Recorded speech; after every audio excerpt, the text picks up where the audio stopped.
tere ja ma olen Eagle Visioni vanem optometrist ja kontaktläätsekandjatega tegelenud juba pea 8 aastat. Selleks, et oma kontaktläätsekandjatele veelgi lähemale jõuda, oleme valmistanud 4 erinevat videoklippi. Üks nendest räägib siis läätsekandjatest ja nendest reeglitest, mida tohib, mida ei tohi teha. Teine läätsede hooldamisest ja pesust. 3. sellest, kuidas panna läätse silma ning 4. kuidas lääts silmast välja võtta.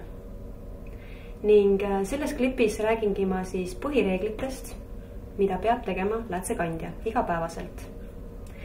Kõige tähtsam on siis see, et ma lähen oma silma kallale ja läätsede kallale alles siis, kui ma olen korralikult oma päed puhtaks pesnud ja kuivatanud. Kindlasti peaksin ma vältima läätsede katsumist erinevate teravate objektidega nagu küüned, käärid, pintsetid, nõelad, mis iganes. Kontaktläätsedest kasuta siis ainult neid läätsi, mida on määranud sulle silmaarst või siis optometrist.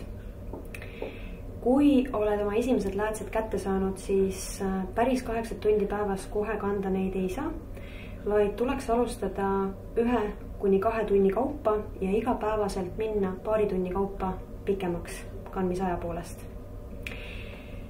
Läätsed on personaalsed, mis tähendab seda, et neid ma ei jaga kellegiga, ma ei kanna kellegi teise kasutatud läätsesid ega jaga ka enda läätsesid kellegile teisele.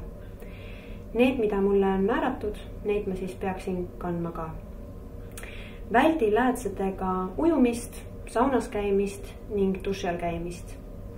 Samuti ei sobi kõik läätsed ka magamiseks.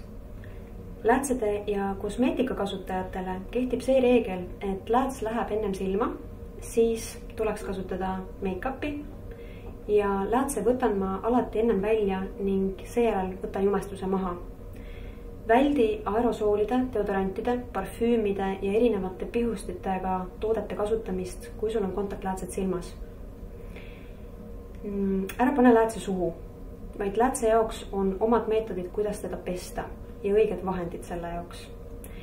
Samuti väldi läätsede kandmist, kui sul on köha, nohu, kurkhaige, erinevad teised külmetushaigused ning silmapõletikud.